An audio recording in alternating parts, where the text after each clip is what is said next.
Okay, so I'll talk you through this shoot. Shot on the Panasonic DVX200. It's a big bulky camcorder with 4K 60. I like it. I shot it in Vlog, and you can see right there that was a color grade. And so I had to do a few things to brighten up the image. Maybe I underexposed it a little bit, I feel. I could have shot it maybe a little bit differently, but this is fine. I shoot it in manual mode, and I feel like this image is actually pretty good. I could have exposed it a tiny bit better so that I wouldn't have to process the image as much. I did boost the gain and stuff just to get the image looking the way I wanted it. And so you always got to remember to white balance this thing. Now, is this thing difficult to use? Not really. I mean, I had to sit there, and you got to learn how to use it. But once you do, it's not that difficult. Like, I mean, the ISO is essentially the gain, and the native ISO or the base ISO that you can go to on this is 500.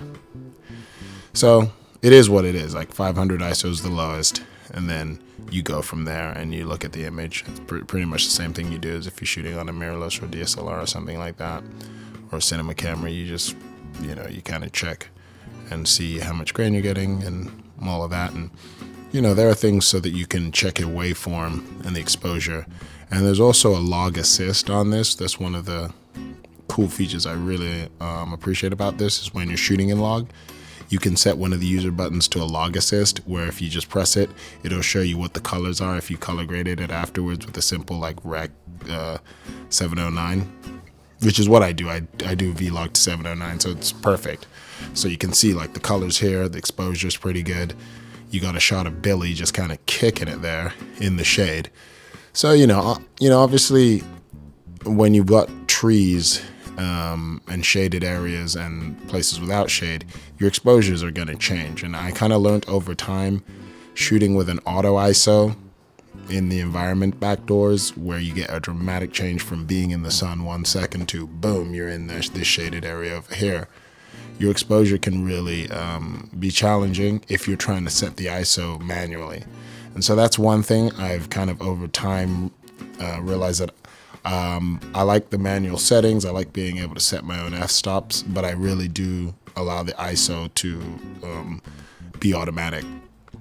And if I have a problem with the image quality, I can kind of go from there, but I just default to letting the ISO change, because just when you're dramatically shifting from one source of light to the other, you're going to lose shots if you start getting into your camera and trying to manually change the ISO. And so I feel like auto ISO is the best way to kind of get continuous shooting when you're changing from a really bright area to a really dark area. And as you can see, I mean, if you know how to shoot with this, the image quality is pretty decent. I mean, get in the comment section. Let me know what you think.